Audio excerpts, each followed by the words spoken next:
Bienvenue dans le rendez-vous des droits de l'enfant, une émission de Radio Tiroir, la radio de théâtre du Tiroir. Oui, l'enfant a des droits. C'est ce que nous a enseigné Janusz Korczak. Pour comprendre l'importance de cet homme, Janusz Korczak, ce Polonais, médecin, pédiatre, il faut se rappeler qu'il a exercé une influence dans des domaines très différents. La pédiatrie, il a été médecin pédiatre, l'action sociale auprès des orphelins de la ville de Varsovie, il aura créé 2 maisons d'orphelins. 2 orphelinats, le premier Dom Siero, la maison des orphelins pour les enfants juifs des rues, et puis notre maison, une autre maison d'orphelins pour les enfants catholiques ou de familles catholiques. Il aura été un grand pédagogue, il était formateur à l'université pédagogique de Pologne, il aura influencé son art dans la littérature et enfin dans le journalisme. Et c'est ça qui va nous intéresser aujourd'hui dans cette 6e émission consacrée à Janusz Korczak. Janusz Korczak, journaliste. D'abord par ses romans destinés aux adultes, par ses articles dans la presse quotidienne et surtout par ses causeries régulières à la radio, dont le succès était surprenant. Il invitait les parents à réfléchir sur le problème des relations réciproques entre les enfants et les adultes.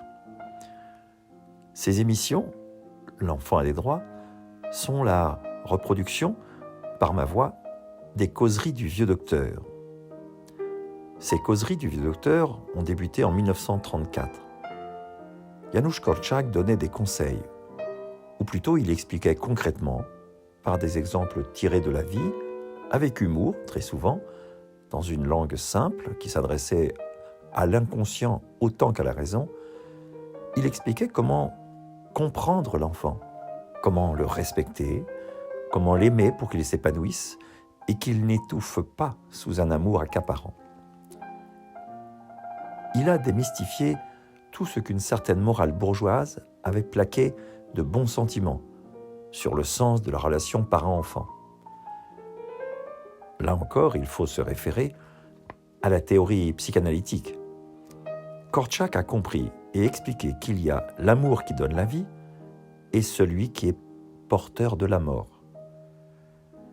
Que l'enfant est le lieu de projection de toutes les frustrations de l'adulte et que c'est parce que l'adulte cherche à travers lui la compensation de ses propres blessures que l'enfant a tant de mal à rester ce qu'il est. Vous avez déjà entendu dans ces émissions 5 causeries du vieux docteur. Ces causeries ont été publiées sous forme d'articles dans la presse spécialisée polonaise. Quelques-unes sont réunies dans un livre paru en 1939 à l'époque et repris aux éditions Faber et traduit par Lydia Walericzak sous le titre « Pédagogie avec humour ».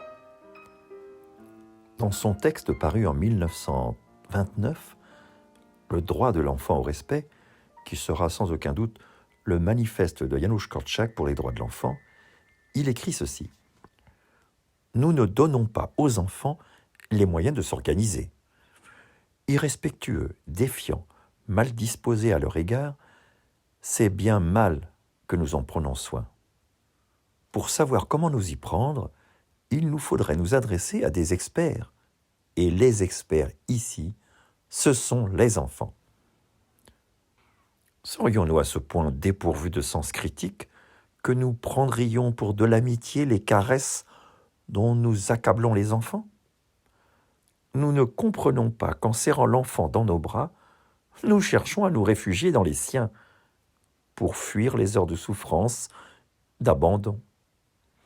Impunément, nous les chargeons du poids de notre douleur, de notre nostalgie d'adulte. Allez, viens que je te serre dans mes bras, parce que je suis triste. Un baiser, et je te le donne, c'est promis. C'est de l'égoïsme, pas de la tendresse. Voilà ce que Janusz Korczak écrivait dans Le droit de l'enfant au respect, que je vous recommande à la lecture. J'ai dit Korczak, journaliste. Eh bien, parlons de la petite revue. C'est sans doute l'expérience la plus originale de Korczak. L'animation d'un supplément hebdomadaire, diffusé à des dizaines de milliers d'exemplaires, est rédigé avec les envois des jeunes lecteurs. La petite revue était un supplément hebdomadaire de Notre Revue, qui avait dans toute la Pologne un réseau de 2000 correspondants âgés de 6 à 18 ans. Elle donnait l'importance qu'il méritait aux faits de la vie quotidienne, aux pensées et aux désirs des enfants. Lire tous les vendredis la petite revue était une joie pour des dizaines de milliers d'enfants et d'adolescents. Ils y trouvaient tout ce qui se passait dans les écoles, dans les familles, dans les rues, toutes les joies, toutes les injustices aussi, les amitiés, les bagarres, tous ces petits riens que les adultes oublient et considèrent comme futiles et qui font pourtant la trame sombre ou ensoleillée de l'enfance. Les journalistes de la presse adulte qui ironisaient parfois sur ce journal infantile étaient de ceux qui avaient oublié le monde de leur propre enfance. Korczak, lui, n'a rien oublié. Et jusqu'à sa mort, il connaîtra, il aimera, il saura revivre et ressentir le vécu, l'imagination et le langage des enfants. Un jour, interrogé sur sa vision d'un journal pour les enfants, il répondit, avec son habituel sens de l'humour, « Écoutez, j'aimerais une revue qui s'imprime dans les imprimeries clandestines, sur du papier très fin, comme on imprimait sur des papiers cigarettes toute la littérature interdite sous la Russie tsariste. J'aimerais que ce journal dise des choses que les adultes ne connaîtraient pas parce qu'ils auraient peur de le lire. » Voilà ce que disait Korczak. En 1930, il abandonne officiellement son poste de rédacteur en chef de la petite revue et le confie à son secrétaire et ami Igor Neverly. La publication de la petite revue se poursuivra jusqu'au dernier numéro, paru en 1939, à la veille de l'invasion nazie. Encore récemment, le titre « La petite revue » était repris par le journal des rencontres internationales des jeunes qui se tenait en Pologne. Dans les 2 orphelinats dont il avait la charge, Korczak chercha par tous les moyens à favoriser l'expression des enfants et leur sens des responsabilités. On pourrait parler du tableau mural. Avec ce tableau mural, on affichait toutes sortes d'annonces, de communiqués. La plupart des enfants ne savaient pas lire. Eh bien, Korczak accrochait quand même un tableau. Eh bien, ils n'ont pas besoin de connaître l'alphabet pour apprendre à reconnaître rapidement leur nom. Et le sentiment de dépendance qu'ils éprouvent par rapport aux autres enfants qui savent lire leur donnera envie d'acquérir eux-mêmes ce savoir. Tous ces communiqués, annonces ou avertissements étaient affichés aussi bien par les enfants que par les adultes. On y trouvait de tout. Le tableau vivait. Nous nous demandions comment nous avions pu nous en passer avant, disait Korczak. Moi aussi, monsieur. Mais c'est affiché au tableau. Mais je ne sais pas lire, monsieur. Eh bien, demande à celui qui sait lire. Demande-lui de t'aider. Le tableau donnait des possibilités d'initiative quasi illimitées à l'éducateur et aux enfants. Oh, c'était aussi un divertissement. Dès que l'enfant disposait d'un peu de temps, il s'arrêtait devant pour faire le badaud. Une information tirée d'un journal, une image, une charade, la courbe des bagarres, la liste des dégâts, les économies des enfants, leur poids, leur taille. On pouvait tout afficher. Nom des grandes villes, nombre de leurs habitants, prix des produits alimentaires, on aurait dit un almanach ou la vitrine d'un magasin. Un autre moyen d'expression inventé par Korczak fut la boîte aux lettres. Le tableau, disait Korczak, c'est l'effort réduit au minimum. La possibilité de donner à toute question cette réponse machinale. Va voir au tableau, c'est affiché. La boîte aux lettres, elle, permettait de remettre à plus tard une décision. Eh bien oui, écris-le, et nous verrons. Il est souvent plus facile d'écrire quelque chose que de le dire, écrivait Kortchak. Quel est l'éducateur qui n'a jamais reçu un de ces gribouillis remplis de questions, de prières, de plaintes, d'excuses ou de confidences? Les enfants en ont écrit depuis toujours, et la boîte aux lettres ne fait que fixer cette sage habitude. Je suis un enfant et j'ai des droits. Je suis un enfant et j'ai des droits. Ce n'est pas parce qu'on est petit Ce n'est pas parce qu'on est petit qu'on a droit à des petits droits. qu'on a droit à des petits droits. J'ai le droit à la non-discrimination. J'ai le droit à la non-discrimination. C'est pareil pour tous les enfants du monde. C'est pareil pour tous les enfants du monde. J'ai le droit au bien-être. J'ai le droit au bien-être. L'État et le gouvernement doivent nous protéger. L'État et le gouvernement doivent nous protéger. J'ai le droit à l'exercice de mes droits. J'ai le droit à l'exercice de mes droits. J'ai droit à la vie. J'ai le droit à la vie. On a droit au développement de nos capacités. On a droit au développement de nos capacités. J'ai le droit à un nom et une nationalité. J'ai le droit à un nom et une nationalité. J'ai le droit à la protection de mon identité. J'ai le droit à la protection de mon identité. J'ai le droit de vivre avec mes parents. J'ai le droit de vivre avec mes parents. J'ai le droit de trouver ma famille. J'ai le droit de trouver ma famille.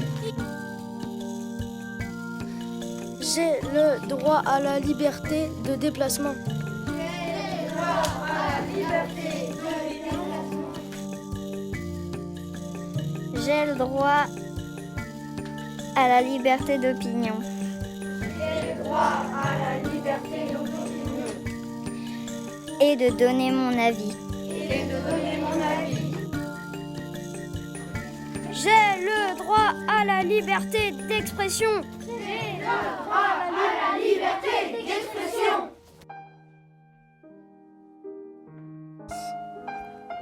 Voici à présent la 6e causerie radiophonique du vieux docteur Kortchak qui nous a été restituée par la revue Antenna.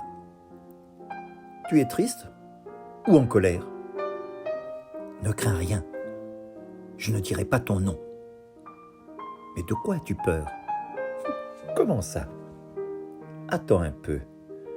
Soit tu as oublié comment ça s'est réellement passé, soit, et c'est bien dommage, tu as honte de le reconnaître. Parce que tu dois bien t'en rendre compte par toi-même, tu n'es pas correct. Et les faits parlent d'eux-mêmes. Non, non, non, non, non, tu n'es pas correct. Tu as dit à ton camarade de classe, « Donne-moi ton crayon » pour qu'il te le prête. C'est parti de là. C'est toi, le premier, et non lui, qui a cherché querelle. « Donne-moi ton crayon, prête-le-moi » Sans ça, il n'y aurait eu ni bagarre, ni encre renversée. En classe, chaque élève devrait avoir son propre crayon. Toi, tu n'en as pas. Bon, allons bon. Tu te tournes vers ton voisin, mais lui ne veut pas te prêter le sien. Il refuse, tout bonnement. Son crayon se trouve devant lui, il le cache avec sa main. C'est ça, hein? Et il dit « Non, je ne te le donnerai pas » ou « Non, je ne veux pas ». Mais là n'est pas la question. Toi, tu l'exiges. Donne-le, donne-le. Et tu lui tords le bras et tu lui arraches le crayon des mains. Ah tiens, tiens. Parce qu'il aurait dû te le donner. Ah, tu n'allais pourtant pas le manger, dis-tu. Tu tentes de lui arracher ce crayon de force, n'est-ce pas? Tu avais 2 possibilités, 2 moyens d'agir. Soit lui demander gentiment, le convaincre de te le donner. Ah, tu ne veux pas t'abaisser à lui demander ce genre de bagatelle. Ça ne te convient pas? Très bien. Il te reste la 2e solution. Demander à un autre camarade, à un autre garçon. Il n'est pourtant pas le seul à avoir un crayon. Mais c'est plus commode pour toi. Ton voisin de classe, le plus proche. Ben oui, tiens, qu'il donne son crayon. Tu dis que tu en avais besoin et que tu étais pressé. Bon, je te crois. J'ignore à quel point tu étais pressé et pourquoi tu en avais tant besoin. Mais en aucun cas, tu n'avais le droit de l'apostropher avec un « donne, donne », ni de lui arracher son crayon des mains. Où donc as-tu entendu dire, dans quel livre as-tu pu lire, que si tu avais besoin de quelque chose et que tu étais pressé, tu pouvais agir sans permission et en usant de ta force? Tu sais, chez nous, les adultes, cela s'appelle un vol. Ah, mais toi tu es plus fort, donc tu soustrais son bien incontesté au plus faible. Quelle mœurs, clame l'orateur romain. En voilà des manières, et en plein jour en plus, hein, devant toute la classe.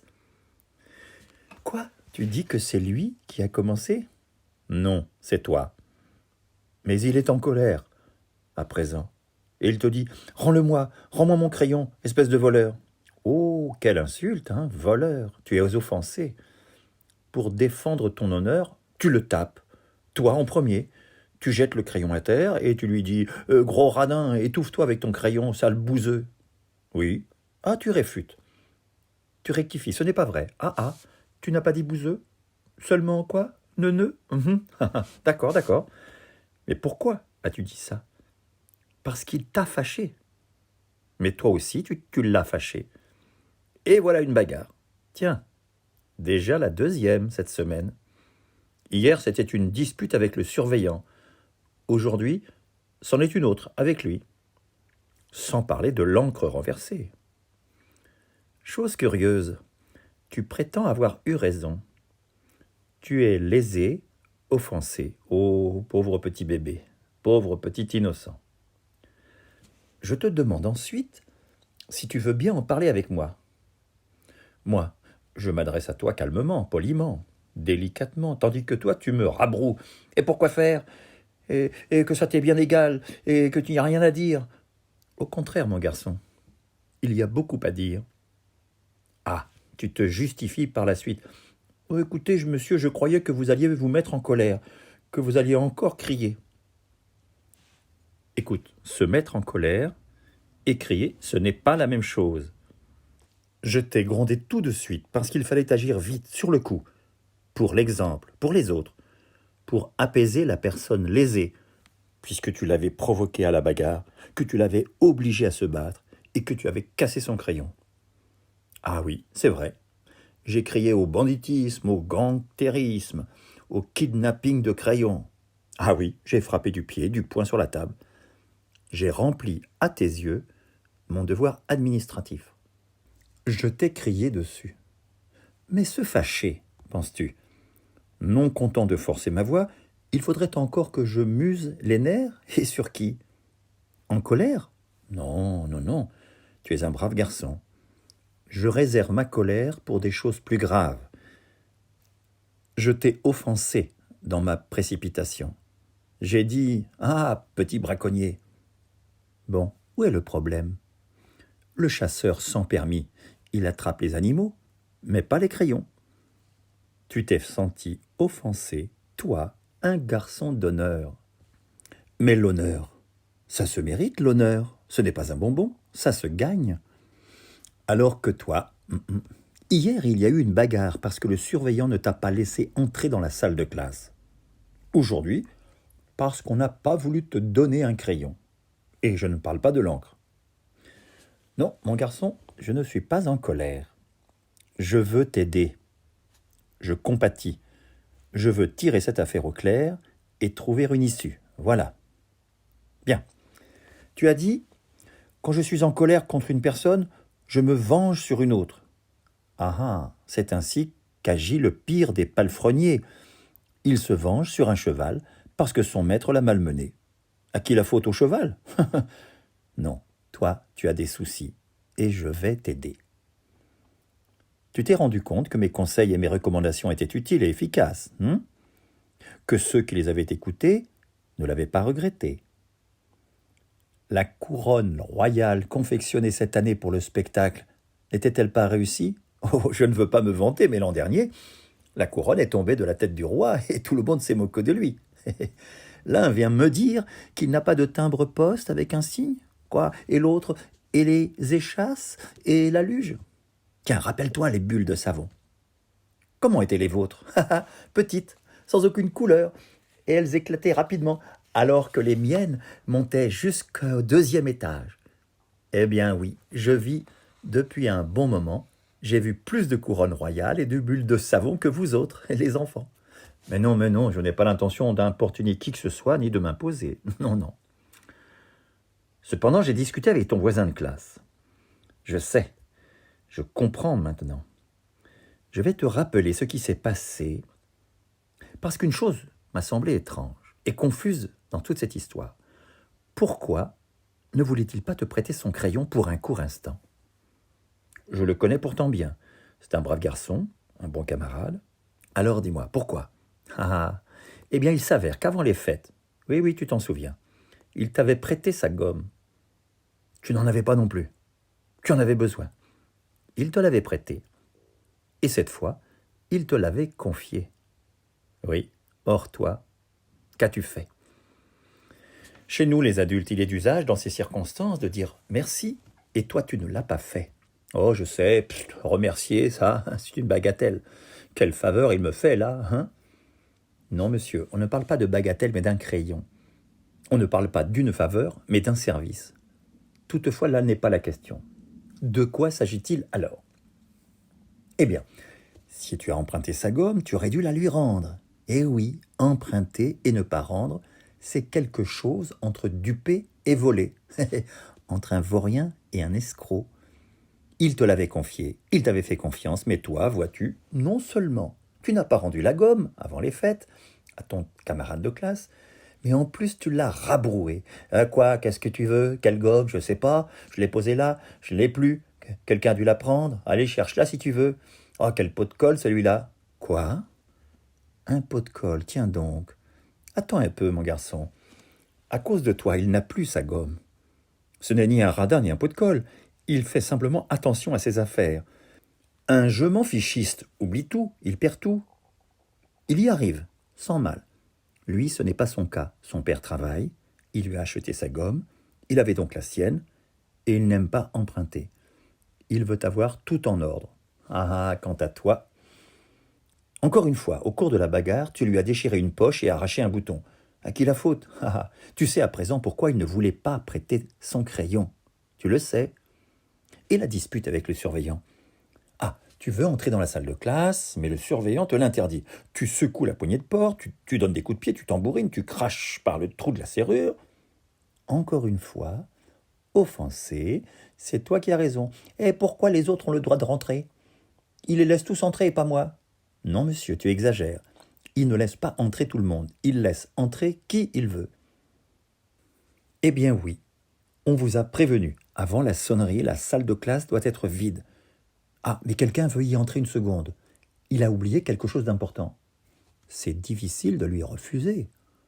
On le lui autorise à titre exceptionnel pour un court instant. Le surveillant est tenu pour responsable si quelque chose vient à disparaître. Il est tout autant responsable s'il y a du vacarme ou du désordre dans la classe. Qu'aurait-il fait s'il t'avait laissé entrer et qu'ensuite tu avais refusé de sortir? Le surveillant doit pouvoir faire confiance aux élèves. Or, les points et la salive ne t'aideront pas à gagner son respect ni sa confiance. Ce n'est pas agréable de rappeler sans cesse tout le monde à l'ordre, mais c'est son devoir. Le surveillant n'a pas voulu te laisser entrer. Ça aussi tu l'as oublié, mais lui s'en souvient. Je vais te rafraîchir la mémoire. Tu as jeté un bout de papier. Il t'a dit, il est interdit de jeter les papiers à terre. Et qu'as-tu fait? Tu n'as pas ramassé le papier, tu as répondu, et toi, pourquoi tu es là? Voici ton arrêté, ta loi. Tout le monde, ou peut-être toi seul, a le droit de jeter les papiers à terre, et le surveillant a le devoir de les ramasser. Vous voyez, avec toi, on a trouvé un nouveau législateur, un malpropre, oui. Personnellement, je n'ai jamais rien entendu de tel. Bon, c'est une affaire délicate. Qui a raison, toi ou lui? Adresse-toi à ton éducateur. Toi, non, tu ne veux pas, tu n'aimes pas te plaindre. C'est un bien beau principe. Alors cède. Non, non, toi tu veux forcer les choses. Tu tapes, tu donnes des coups de pied. Les règles ne te concernent pas. Toi tu es le potentat, l'oligarque, l'exception. Bon, mais venons-en aux faits. Bon, le reste c'est du passé. Le quoi et le pourquoi sont importants, mais il y a plus important encore, ce qui va arriver. Ta maîtresse veut convoquer tes parents. Écoute, j'ai remarqué que tu étais triste. Tu fais bien la distinction. Tu n'étais pas en colère, mais tu étais triste. Quelque chose ne va pas. Quelque chose t'inquiète. Tu te ronges les sangs, comme on dit. Ah, tu veux savoir d'où je tiens ça? Comme si l'on ne savait que les choses qu'on voulait bien nous dire. J'ai des oreilles, évidemment. J'écoute, j'entends, je sais. Mais j'ai aussi des yeux. Je vois, je regarde, j'observe. Toi, tu connais les lettres de l'alphabet. Tu es capable de lire, tu sais ce qui est écrit dans les livres. Eh bien, il existe des lettres qui permettent de lire dans les êtres humains. Voilà. Tu es triste. Tu es un brave garçon. Mais un garçon triste. Oui, oui, oui. Un jour, tu te trouvais dans le couloir près d'une fenêtre. Tu étais perdu dans tes pensées. Tu restais là, les doigts fourrés dans le nez. Tu te fourrais les doigts dans le nez avec acharnement. Ça, c'est un symptôme grave. Tu étais planté là, triste, éteint, abattu. Tu ne t'amusais pas. Tu étais seul. Déjà, à ce moment-là, je voulais te demander ce qui n'allait pas. Je voulais te parler, mais je me suis dit non, je vais attendre encore un peu. Parce que, vois-tu, une personne renfermée, tu es justement comme ça, renfermée. Une personne renfermée ne veut pas, elle n'aime pas, elle cache ses soucis, elle cache ses ennuis. Elle se retire dans un coin pour qu'on ne remarque pas sa tristesse. Il arrive même qu'elle fasse semblant d'être gaie. On n'a pas à lui poser des questions ou à la rassurer. Elle ne veut pas gâcher le bonheur des autres avec sa face endolorie et affligée. Allez, allez, que l'écureuil sautille joyeusement, même si j'ai mal au ventre, que le pigeon roucoule, que le soleil brille. Oui, oui. Le lion se replie dans le taillis pour y lécher sa blessure mortelle. Toi, tu fais de même. C'est ton problème. Attention, je suis prêt à t'apporter mon aide et mes conseils. Tu comprends ça? Je suis prêt à t'aider si tu veux. Quand une personne est en colère, il arrive qu'elle en veuille à la terre entière. Elle se venge. Celle-là n'apprendra jamais rien. C'est de la tristesse que découle l'expérience, les enseignements. Faire du scandale, s'en prendre aux autres, parce que tu es en colère. Ah ça non, je ne peux pas le permettre ici. Mais réfléchis. Non, tu n'es pas en colère. Tu es triste. Allez, allez, dévoile un peu ton secret. Tu reviendras demain, non? Et tu me raconteras, oui? Moi, je réfléchirai à ton problème et nous trouverons peut-être des solutions.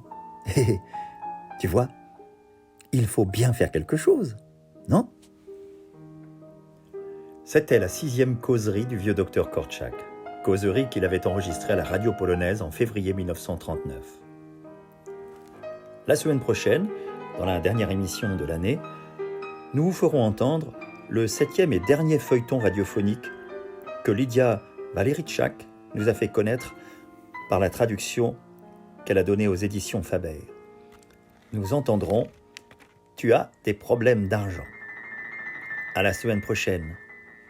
Prenez soin de vous et rappelez-vous, l'enfant a des droits.